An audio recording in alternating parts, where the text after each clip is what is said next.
تو 6 آدمی مجھ سے پہلے آج بہت بڑی بڑی شخصیتیں ہیں، تو ظاہر ہے کہ جب وہ کہتے گئے تو ہر کسی کو ایک ایک سوٹی لگتی گئی، تو میں اس وقت بچ گیا، وگرنہ سب کو ایک ایک سوٹی لگی تھی۔ تو پرانے زمانے میں جب استاد پڑھاتے تھے، استاد اصل چاہتا تھا کہ طالب علم کی قابلیت بنے، استاد یہ چاہتا تھا کہ جو چیزیں مجھے معلوم ہیں وہ طالب علم کو بھی معلوم ہو جائیں، استاد یہ چاہتا تھا کہ اس طالب علم کو پکا اچھے اعتقاد کا پڑھا لکھا، جیسے مولانا صفدر الرحمن صاحب کہتے تھے ٹھوک کا مولوی بنانا ہے، ٹھیک ٹھاک مولوی بنانا ہے۔ لہذا بڑے بڑے استاد مولانا محمد یار شاہ صاحب جیسی شخصیت بھی جب پڑھا رہی ہوتی تھی، طالبوں سے باقاعدہ سیغہ پوچھتے تھے۔ تو یہ اس زمانے میں جب بچپنا تھا ہمارا، تو انہوں نے اتقو کا سیغہ پوچھا، 8-9 آدمی تھے، تو 8-9 آدمی جو ہے وہ سیغہ پوچھ رہے ہیں، اتقو کون سا سیغہ ہے؟ تو صرف تو آپ جانتے ہی ہیں، صحیح، محموز، مضاف، مثال، اجوف، ناقص، لفیف، یہ 7 باب ہیں۔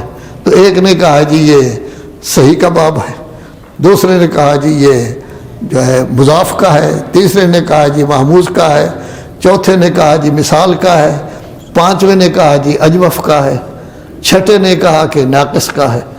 تو 6 آدمی مجھ سے پہلے آج بہت بڑی بڑی شخصیتیں ہیں، تو ظاہر ہے کہ جب وہ کہتے گئے تو ہر کسی کو ایک ایک سوٹی لگتی گئی، ایک بیت جو ہے ان کے ہاتھ پر مارا گیا کہ آپ نے لفظ غلط کہا ہے۔ 7ویں نمبر پر میں تھا، اب مجھے بھی معلوم نہیں تھا کہ یہ کیا ہے، صحیح ہے، محموز ہے، مضاف ہے، مثال ہے، لیکن رہ کچھ نہیں گیا تھا، صرف لفیف رہ گیا تھا۔ تو میں نے کہہ دیا لفیف، تو آدھا کام تو میرا ہو گیا۔ اب اس کے بعد انہوں نے مجھ سے پوچھا کہ یہ لفیف مفروق ہے یا مقرون؟ تو وہ تو آدمی دیکھتا ہے نا، واقعی یعنی واقع یا واقعی، وا اور یہ ان کے درمیان قاف آ گیا ہے، لذا مقرون نہیں ہے بلکہ مفروق ہے۔ تو میں اس وقت بچ گیا، وگرنہ سب کو ایک ایک سوٹی لگی تھی۔ آج کل تو ماشاءاللہ استاد سوٹی نہیں مارتے، آپ کو کچھ بھی نہیں کہتے، 2 فٹ پرانے زمانے میں ہوتی تھی وہ بھی نہیں کرتے، استاد آپ کی عزت کرتے ہیں، بلکہ آپ جب آئیں تو آپ کے لیے کھڑے بھی ہو جاتے ہیں، استاد عزت کرتے ہیں۔ لیکن پڑھائی کا معیار وہ نہیں ہے جو پرانے زمانے میں معیار تھا۔ پرانے زمانے میں طالب علم کا کام صرف ایک تھا، پڑھنا، اور استاد کا کام صرف ایک تھا کہ میں نے ان کو بہت بڑا عالم بنانا ہے۔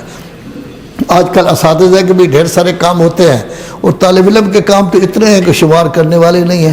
آج وہ مہمان آ گیا ہے، آج وہ آ گیا ہے، آج فلاں کے ساتھ جانا ہے، آج فلاں کے ساتھ جانا ہے، لہذا علم جو ہے وہ کافی پیچھے چلا گیا ہے۔ عالم بننا ہے تو اس کے لیے ہوتا ہے محنت محنت محنت محنت محنت، محنت کریں گے تو تب عالم بنیں گے، وقت دیں گے تب عالم بنے گے۔ کبھی آپ نے سنا، پرانے زمانے میں سنا تھا، مقدس اردبیلی جب نجف اشرف میں پڑھنے کے لیے گئے تھے، گھر سے جو خط آتا تھا وہ نہیں پڑھتے تھے، کہ گھر سے خط آئے گا یا کوئی خوشی خبر ہوگی، مجھے کہہ رہے ہوں گے آؤ، یا مبارکباد دو، یا کوئی غمی کی خبر ہوگی کہیں گے یہ، تو وہ ایک گھڑا پرانے زمانے میں ہوتے تھے۔ آج کل پتہ نہیں آپ لوگوں کو گھڑے کا پتہ ہے یا نہیں، پانی کے گھڑے ہوتے تھے، اب تو فریج آ گئے ہیں، تو گھڑا ہوتا تھا، وہ گھڑا خشک تھا، اس میں وہ خط ڈال دیتے تھے۔ 15 سال کے بعد انہوں نے دیکھا کہ ان میں کیا لکھا ہوا ہے۔ یہی کام آیت اللہ حافظ بشیر صاحب نے کیا تھا جب وہ سن 65 میں گئے نجف اشرف۔ کوئی خط بھی آتا تو گھڑا تو تھا نہیں اس زمانے میں نجف اشرف میں، تو انہوں نے ایک بوجھا سا بنایا ہوا تھا اس کا کپڑے کا، اسی کے اندر ڈال دیتے تھے۔ 15-20 سال کے بعد دیکھا فلاں فوت ہو گیا ہے، فلاں پیدا ہوا ہے، فاتح بھی پڑھ دیا اور خوشی کا بھی اظہار کر دیا۔ آج وہ بہت بڑے مجتہد ہیں۔ آپ نجف اشرف میں چلے جائیں، کسی علماء کی محفل میں بیٹھ جائیں جہاں علماء کی باتیں ہو رہی ہیں، یہ وہ شخص ہے جس کے بارے میں کوئی یہ نہیں کہے گا کہ یہ صرف اصول فقہ میں ماہر ہے، یہ صرف فقہ میں، بلکہ کہتے ہیں دونوں چیزوں میں یہ ٹاپ کی شخصیت ہے۔ کیوں؟ 65 سے لے کر اس وقت دیکھیں کتنے سال ہو گئے ہیں، 65 سے لے کر 35 سال وہ بنتے ہیں، 22 سال یہ۔ ایک دفعہ انہوں نے سوائے حج کے سفر ہی نہیں کیا، ایک دفعہ حج کے لیے گئے ہیں۔ سامرہ بھی 2-3 دفعہ گئے ہیں، وگرنہ ہر وقت پڑھ رہے ہیں۔ جب طالب علم تھے ان کا بستر نہیں بچھایا جاتا تھا وسن پورہ میں، بس بیٹھے بیٹھے اسی طرح جو ہے وہ تھوڑا سا نیند کر لیتے تھے۔ نتیجہ یہ ہے کہ آج بہت بڑے عالم ہیں۔ تو اس کے لیے وقت دینا پڑتا ہے، وقت۔ جب تک آدمی 17-18 سال نہ دے، ٹھوک کا مولوی نہیں بنتا، اس طرح چھوٹا موٹا بن جائے گا، وہ چلتا رہے گا۔ اتقوا تقویٰ، یہ 263 جو ہے اس میں ہے۔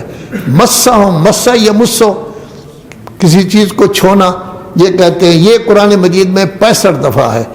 تذکروا، تذکروا ذکر، ذکر کس کو کہتے ہیں؟ نصیحت۔ یہ قرآن مجید میں 292 دفعہ ہے۔ مبصرون، بصیرت، بصارت، یہ قرآن مجید میں 141 دفعہ ہے۔ اس سورہ اعراف کے آخر میں اللہ تبارک و تعالی مخاطب اپنے نبی سے ہو رہا ہے، سمجھا ہمیں رہا ہے۔ کیا فرماتا ہے اللہ تبارک و تعالی؟ خذ العفو، معاف کرنے کو اپنی عادت بنا لو، پکڑ لو اچھی طرح سے، ایسا پکڑ لو کبھی اس کو نہ چھوڑو، معاف کر دیا کرو۔ کسی سے غلطی ہو جاتی ہے تو معاف کر دیا کرو۔ شریعت بھی یہ کہتی ہے کہ غلطی ہو جائے تو معاف کر دیا کرو۔ تو جعفری صاحب ماشاءاللہ جس وقت اکیڈمی چلا رہے تھے خوب ڈنڈے چلاتے تھے، تو ڈنڈے چلاتے تھے، بہرحال کافی لوگ پڑ گئے، اس زمانے میں ڈنڈا چلتا تھا، تو کہتے ہیں معاف کر دو، وہ نوکر ہے اس سے غلطی ہو گئی ہے معاف کر دو، کوئی بچہ ہے اس سے غلطی ہو گئی ہے معاف کر دو، گھر میں گئے ہو بیگم صاحبہ نے ابھی کھانا پوری طرح تیار نہیں کیا تو اس وقت غصے میں نہ آ جاؤ، غصے میں آنا یہ ٹھیک نہیں ہے، اپنے آپ سے باہر ہو جانا یہ ٹھیک نہیں ہے۔ اصل بات کیا ہے؟ مولا کائنات امیر المومنین علی ابن ابی طالب نے چھوٹے سے جملے میں ہمیں درس دیا ہے۔ ہم مجالس پڑھتے ہیں نا، انہی کے فضائل پڑھتے ہیں نا، تو انہی کے فضائل کے ساتھ ساتھ ان کا فرمان بھی دیکھ لیں۔ وہ درس کیا دیا ہے؟ صرف ایک چھوٹا سا فقرہ ہے، اپنے لیے جو پسند کرتے ہو دوسروں کے لیے وہی پسند کرو، احبب لغیرک ما تحب لنفسک، اپنے لیے جو پسند کرتے ہو دوسروں کے لیے بھی وہی پسند کرو۔ مثلا مجھ سے غلطی ہو گئی ہے، ہر انسان سے غلطی ہو جاتی ہے،